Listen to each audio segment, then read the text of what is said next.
Welcome to the science behind KinetiGait. This video will outline the extensive mathematics that are necessary to process each and every KinetiGait trial.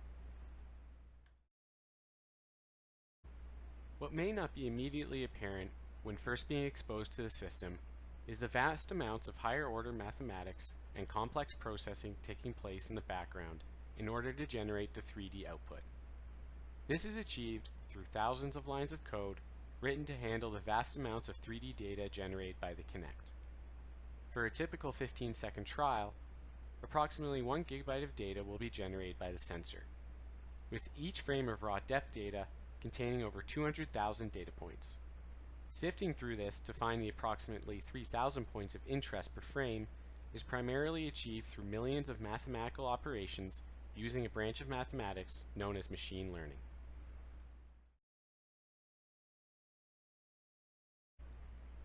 Before machine learning algorithms are applied, we first process the static trial.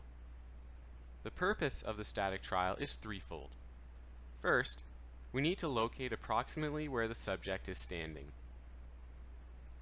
Next, data rotations are calculated that are necessary to accommodate any potential tilt of the camera. Finally, the system detects and sets the floor. The Kinect will record all data within its field of view, as can be seen here with this image of an unprocessed point cloud. Removing the background, combined with the other steps, results in a snapshot of the isolated subject framed properly in the view. With the subject framed and extraneous data removed, we can now process the dynamic data. As previously mentioned, we began with approximately 200,000 individual data points per frame. Removing the background and treadmill lowers this to approximately 11,000 data points per frame. With this smaller dataset, the software then applies a machine learning algorithm to normalize the data in a process called rasterization.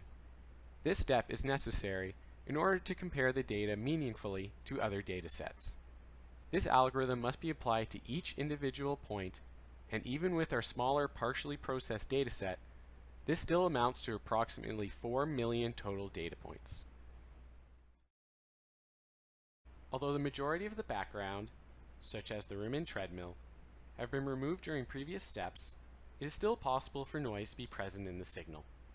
Noise in the data is handled by applying statistical modeling to target anomalies. Specifically, the data is fit to a probability distribution optimized for a human figure and outliers are removed. The result is an effective reduction of remaining noise, which can be seen here in this example. We then take this clean, rasterized data and apply another 2 machine learning algorithms in order to improve the visualization as well as synchronize the data with the normative model.